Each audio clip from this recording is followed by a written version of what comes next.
Yeah, good afternoon to members of the media.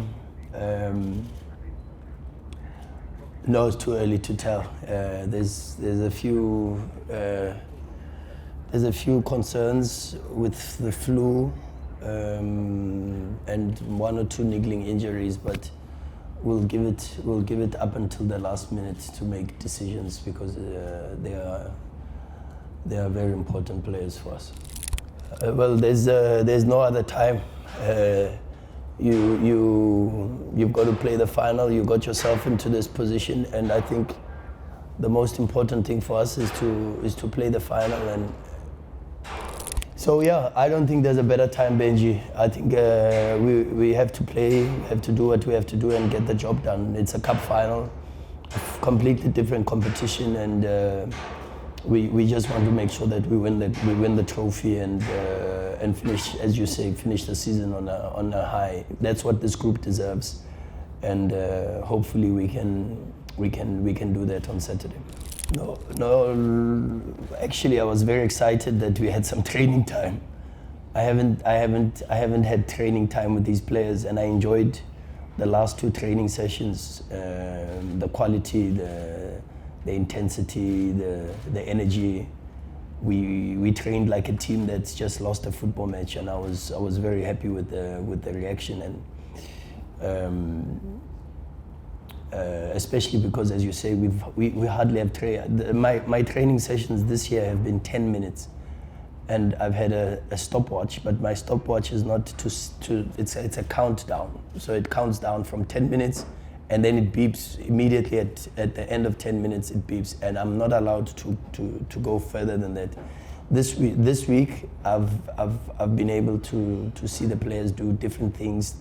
I've been able to stimulate and try and stress them a little bit more. So that's been actually the biggest positive in having a neutral week.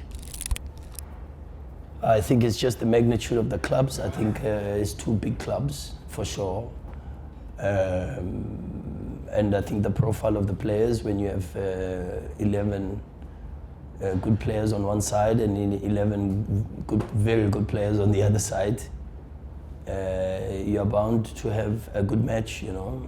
Football match, you need 3 teams and 3 good teams. I know that we will have one very good team that is well prepared. I'm 100% sure that we will be ready, and I hope the other 2 teams are also just as ready to give the right curtain raiser for what has been a very good season.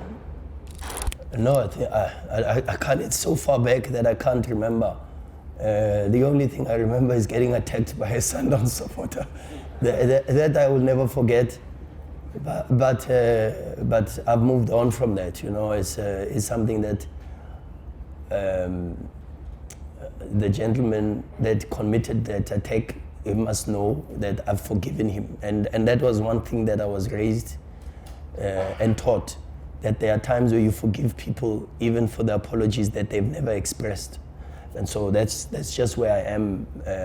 I don't know how else to answer that question, because I don't even have. The memories are very vague, to be honest with you. We've been by far the best team this season, and I'm not apologetic to say that. By far. And the log never lies. It's sometimes if in football, some cliches are used when they suit us, and sometimes we use them when they don't suit us. And there's an old adage that says, the league table never lies.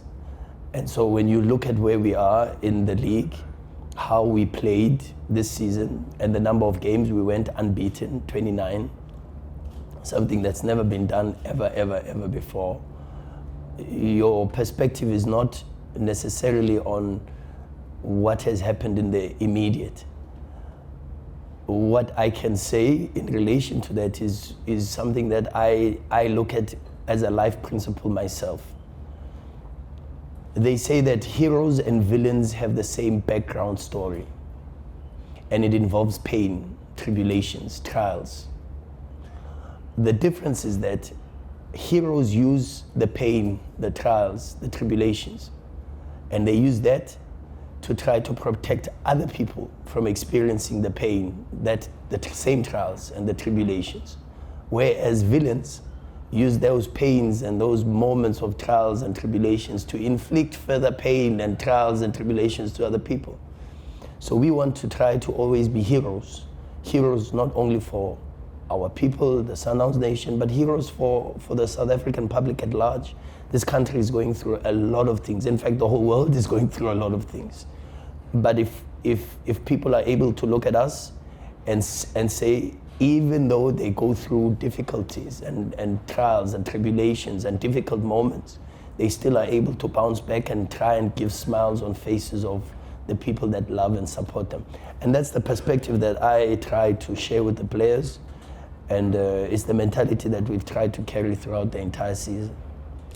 No, I'm the least important person at Sundowns. The least important person. So what it means to me or doesn't mean to me is probably the furthest thing from my mind.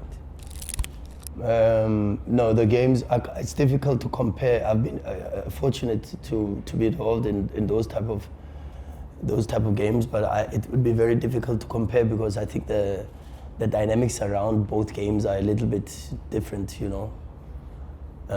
So I don't think it would be fair for me to compare the Soweto derby to a Sundowns Pirates fixture, even though over the last few seasons the Sundowns, and I think if you look even from a marketing perspective, and maybe Fatu is better informed or in a better position to validate my statement, but from a viewership perspective, it's probably the most viewed match in the PSL calendar. And so, of course, there's some excitement and there's a rivalry between the two clubs, and rightfully so, because of the stature and the magnitude of the clubs. But it would be extremely unfair to compare the profile of both fixtures. On Lodge, is he available for Saturday? No. He's not available for Saturday. And these type of things, and I say this to you guys all the time, when it comes to players, you will get no negative word from me. I always protect my players in the media. The space where I am open and honest with them is when I close my office and I have a face-to-face conversation with them, and so you're not gonna hear anything about Lodge from me today. No. Yeah, the issue on the family ties and what it means in relation to internalize the fixture is extremely egotistical in a sense, and I don't like going in that space because football is not about the individuals. In fact, football is not even about us, the people who are meant. I read something the other day where I think it was Pablo Aimar, and he said, as coaches, you are 90% responsible of all the defeats, and you 10% responsible of the victories, and that's something that is so true. The unfortunate part on everything is I don't know whether it's society where we've come to that point, but the truth of the matter is, if you look around the world, Xavi is complaining about. I mean, they say to Xavi, "What's your advice to the incoming coach?" And his first thing is he's gonna suffer. Jurgen Klopp, he says, "I'm tired. I'm gone." So I don't know if it's where we've gone with society, where I don't know, but yeah, that's why I try not to make it about myself, because my feelings are my feelings and they are not the club's feelings. They are my personal feelings, and my personal feelings are different to sometimes what people may think. in relation to a lot of things that go on. And then you ask yourself and you say, but if this is happening when I'm winning so many games as the coach, what's going to happen? I would love to stay at Sundowns for 8-9 years and do a Pep, a Klopp. I would love to. I love Sundowns. I love the club. I give my all for the club and for the supporters. But sometimes I say to myself, I don't think it's possible. I don't think I will ever stay 8 years, 9 years like Pep anymore, because the truth of the matter is that I'm going to have to go 1 or 2 seasons without winning the Champions League. I'm going to go 1 or 2 seasons without winning the league. And I am not sure what type of reaction I will get if I go a season without winning the Champions League. I mean, Pep, 8 years at Man City, 9 years, won the Champions League once. And there were seasons where he didn't even win the Premier League, but he spent 8 years, 9 years. Klopp has won the English Premier League once or twice, maybe. Once, the Champions League once, but he stayed 8 years. And his parting shot was, I left and I felt appreciated from the beginning to the absolute end. And sometimes I'm not so sure, and I pray to God we never get into that space where we go into a streak where we don't win anything. I doubt that would ever happen. But football being football, it is a possibility. And then I asked myself to say, the other day, I think Shupi came to me and said, someone from the media said, Coach Rulani is under pressure. And no one can put pressure on me because I put pressure on myself. I put more pressure on myself than anybody else. So that's the, if I'm under pressure, what about the people that are 23 points behind us?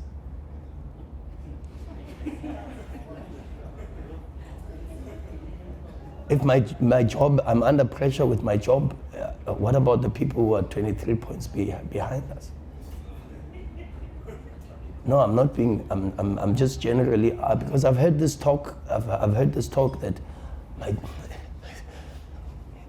don't know what to, I really don't know. I really don't know. What I do is I wake up every day, in the 24 hours of the day, I can guarantee you, 20 hours of the 24 hours is devoted to Sundowns. That I can guarantee.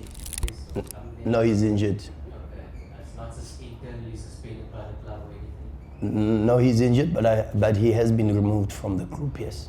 He got injured against Stelis in Cape Town.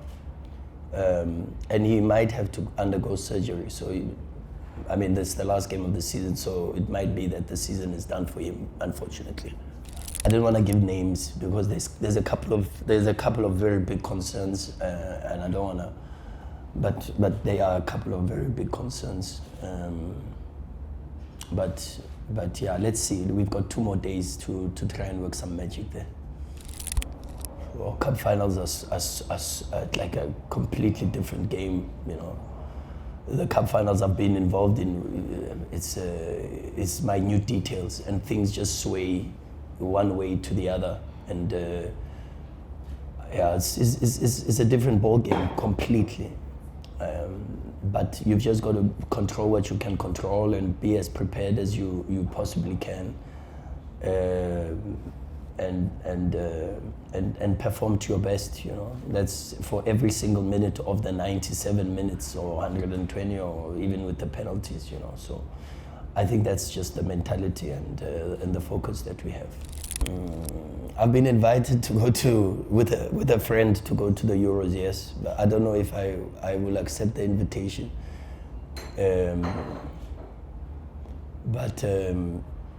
Yeah, we all need a bit of a break, yeah. No, for sure, it's much needed. But there's also still 57 games to watch. What I do at the end of the season is I go through every single game, and I do it in a much more relaxed state with no emotions, without seeing the players. Sometimes you see the player and you watch the game and you're like, my goodness, well, how can you do this? And then it upsets you, you know? So there's no emotional connotations because I don't get to see them. And then when I don't see them, I miss them. And I have to promise them that I won't disturb their holidays, because sometimes I watch a game and I'm like, I need to call Marcelo Allende about this. And now I'm talking to Marcelo about a game that was played last year already, September. And Marcelo is on holiday, in Chile, and he's his coach, but so I have to make promises to them that I won't disturb their holidays. No, because I just think cup finals are unique and need to you can't play the final on the context of having played and lost a league match. It's impossible. Now the game itself is just about what happens on the pitch during the match, and nothing about what happened in the previous fixtures, nothing about what happened in the last game. Is about performing. Finals are not meant to be played, they are meant to be won. And that's the mentality we go into.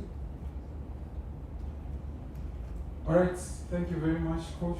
We're going to end this here. Thank you, everyone. Thank you, members of the media. Drive safe. Thank you.